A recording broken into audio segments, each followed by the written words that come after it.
This is Golden Years, a roadmap to navigate retirement with Mark Cordner, the podcast. I want to jump right into it here because there is a new rule taking effect for inherited IRAs, and it will impact adult children who received the IRA from their parents who reached RMD, that's, required minimum distribution, who reached that age before their death. Okay, so follow me here. Since 2020, the beneficiaries had 10 years to withdraw the money from the IRA. But starting this year, they must take yearly RMDs or face a hot 25% penalty. So heirs on these accounts now have to weigh both penalties for not taking RMDs and then the tax implication after taking them. I mean, gosh, catch-22, you can't win here, Mark. How do you help us?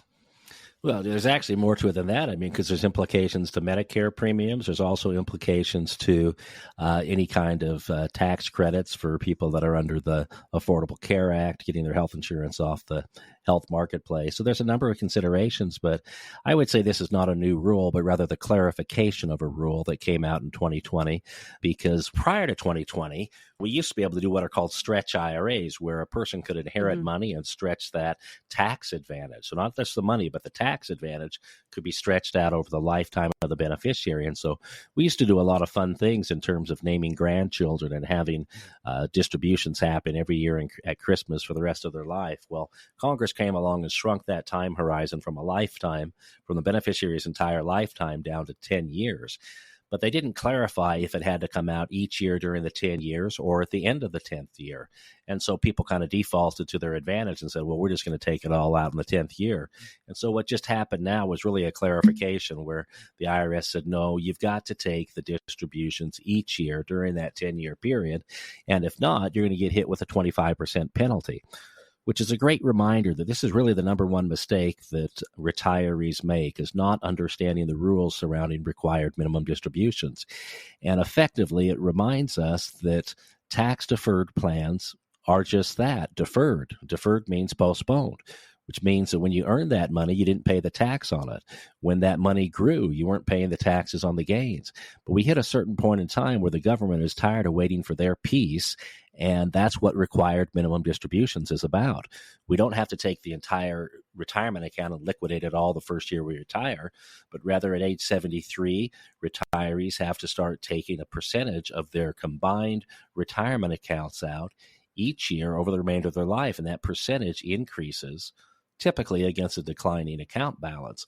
But that principle then extends to the beneficiaries, because very often if people are just taking the minimum distribution out, there will be money left over for others. They don't necessarily get through all of their money during their own lifetime, even though the IRS is really hoping for that. The IRS wants to get the tax, and the beneficiaries absolutely will be taxed. And it's actually more beneficial to the IRS if it lands in the beneficiary's lap, because the adult children who receive these inheritances are often in the peak earning years of their careers. And at that time, they're then receiving these inheritances. And often, if that's right before their own retirement, it again has these Medicare kind of implications. So I would say if these ideas are foreign to our listeners, then give us a call. Certainly if you're a retiree approaching age 73 and you haven't heard about these things, give us a call. We can help you through that. We can give you some tools to help you with it. But beneficiaries, absolutely. As a matter of fact, I just had an experience here a couple of weeks ago, come to think of it. I had a retiree. He retired young. Unfortunately, his son passed away in a motorcycle accident. This guy's a wonderful guy. It was a horrendous experience for the family. He inherited his son's retirement account. Now, there's actually rules that dictate, again, that the beneficiary has to take money out over a period of time. Well, this gentleman wasn't told those rules. He just moved to Nevada. We didn't know him prior, but he wasn't told those rules. And because he hit the end of the 5-year period, he had to take a lump sum distribution of the entire account rather than be able to sprinkle it out over time. And that stunk because he got a lump sum 6-figure distribution that landed on top of a 6-figure pension that he had, which really nailed him on the tax side. And so good, wonderful people like that would have no way of knowing about some of these technicalities in the code. And that's what just one more reason why you need to work with a financial advisor who's versed in these matters or who has a team of people to help them in these matters. And so, I'm not omniscient. I don't know all things. I actually have specialists on retainer for things like Social Security and certain tax issues because it really does take a team approach. And so don't wing it on your own is really the message here, because a 25% spanking hurts. It used to be a 50% spanking. They just dropped it to 25, but that's a spanking because it's on top of the tax that you're also paying. Something else I want to highlight here, Mark, not only are you educating people week in and week out here on the radio show, but you and the team, you host several live events. Gosh, I mean, they're literally from this month all the way through September. They are listed all in order on the website. If you go to, again, mygoldenyearsroadmap.com, you'll click the events page. You'll see all the details. But let's talk about the one that's coming up just around the corner on the 27th and, of course, March 6th. Give me all the details. Well, this particular class is called The Changing World of Retirement Planning. It's a 6-hour class. It's broken into 2 3-hour sessions. And so attendees will come on a Thursday night from 6 to 9 and then follow up the next week for the second half the following Thursday night from 6 to 9. Or others will come on Saturday morning from 9 until 12 and then the following week from 9 to 12. And so this is a commitment for people who are serious about preparing for retirement.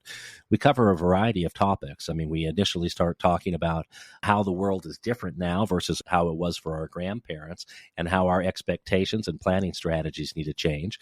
Then we talk about how tax rates are likely to double here in the next 10 to 20 years and what that will mean specifically to people of this generation retiring in the next 10 to 20 years. And then, of course, we have to talk about solutions for that and how different types of income are taxed differently, how we need to integrate those income sources to maximize people's retirement experience. We talk about Social Security. We talk about common mistakes that people make. We absolutely talk about long-term care because that is the number one unfunded social crisis and healthcare crisis of our time. We actually have a guest attorney who comes in and does a segment on estate planning and why that's a critical part of the retirement plan. And so, again, this is for people who are serious about retirement. I love this class. My favorite thing is to be able to educate people and to have people that are serious in there who really want to write their own story here in this last, what should be the most significant chapter of their lives. And so we have people that come in that are very serious, they're taking notes, and they're doing follow-up. About 85% of the class, 85 to 90% actually come in and visit with us afterwards for a free consultation because we then take the model, the planning model that we teach in class and show them how their actual numbers fit into it. We put it up on the whiteboard so they can take pictures and we identify here are the strengths and weaknesses of your current situation. Here's some opportunities that you may want to take advantage of. And then clients can decide, or these prospective clients can decide if they want to engage with us further or not. Either way, there's no pressure, but people always leave with more information, more clarity on their opportunities, and again, on their weaknesses. So yeah, we invite folks to come. This is a no-cost class. We do need to RSVP because the classes absolutely do fill up. It's at the College of Southern Nevada. I think we can fit about 40 people in that room, and it's usually a packed house. So we do this about every 7 to 8 weeks. If people are interested, they can look on the website. We actually have dates. I think it's up to September now, but we're actually planned out through the end of the year. And we welcome people to come and learn. There's free workbooks. There's free books that we give out to reinforce the ideas taught, and you'll absolutely benefit. Now, here's the deal. Without crunching the numbers, it is hard to know exactly how much you'll need each month in retirement. Caleb Silver is with Investopedia, and he says it's a big mistake for people to make if they don't get out there and get financial help. But if you haven't done the math on what it costs to be the you want to be once you get into retirement, you could be very sorely mistaken on how much you're going to need. And what you also don't want to do is go in thinking you have enough, but you really haven't done the appropriate planning to know if that's true or not. So it's those expectations that you think it's going to be all right, but really not knowing the numbers. Okay, and here's the thing. We've talked about it before. Essentially, it is important to know the numbers. Everybody's situation is different wants, needs, and desires in retirement. So, Mark, what goes into you sitting down with individuals and figuring out this, I guess, this quote magic number that they need in retirement? Yeah, well, I hope we can take the magic or the mystery out of it, because it really doesn't have to be as complicated as some people would make it out to be. And I love what this gentleman said there about becoming the you that you want to be, because really this third chapter of life should be the most significant part of life, but that does not mean that it has to be the most expensive. We each have to define how much is enough in our life. And I would suggest that that's a challenge through all of our working years as well. How much is enough? I've told on this radio show before about a client of mine I have tremendous respect for. She's a young physician, and she loves nature, and she's chosen to work part-time in her career so that she can be out hiking and doing the things she enjoys. She lives in Colorado, and she learned early on coming out of high school. She went for a year of backpacking through South America, and she learned a profound lesson, and that is that money is not what brings happiness in life. In fact, she saw very happy people who had no material wealth in the way most of us think of it here in America. And so we work with clients to create a budget, not one to constrain them, but I should clarify that and say to identify what their expenses are. So it's not really creating a budget limitation, but to identify what are your basic living expenses? What do you need to survive? What do you need to have a nice lifestyle? And what are the luxuries? You know, there's an expression that a luxury once tasted is no longer a luxury. And so it can get easy to get accustomed to things that we really don't need. And so some people tell us they need to have $5,000 a month to survive. Other people tell us, no, they've got to have $15,000 a month to survive. And so it's all very relative to the individual. And so we work with clients to have that conversation. And I would say it's a sacred conversation between married couples in particular. I don't want to stick my nose in there, because they've really got to, we can coach them, but they've really got to come to what the reality is for them. And we all know that, marital disharmony are most commonly caused by financial disagreements. And so this is a process that needs to begin long before retirement itself. But, I had a conversation just recently with a gentleman who came in.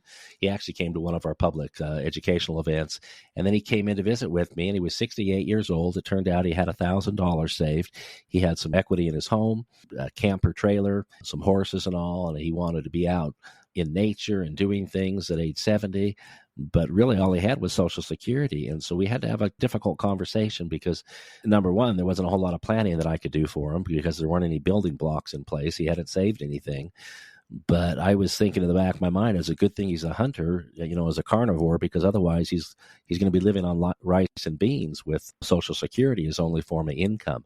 And so I was able to share ideas with him about how to think differently about real estate, which candidly he wasn't very receptive to, but we've got to sometimes think differently. And so that's the second message to get out of this is, number one, we have to clarify what our needs and expectations are. But number two, we sometimes have to revise those needs and expectations. It's not a fixed number that we decide at age 60 or 62 and then jump off the retirement cliff and expect those numbers to hold for the next 20 or 30 years. We have to constantly revise GPS-like along the journey through retirement.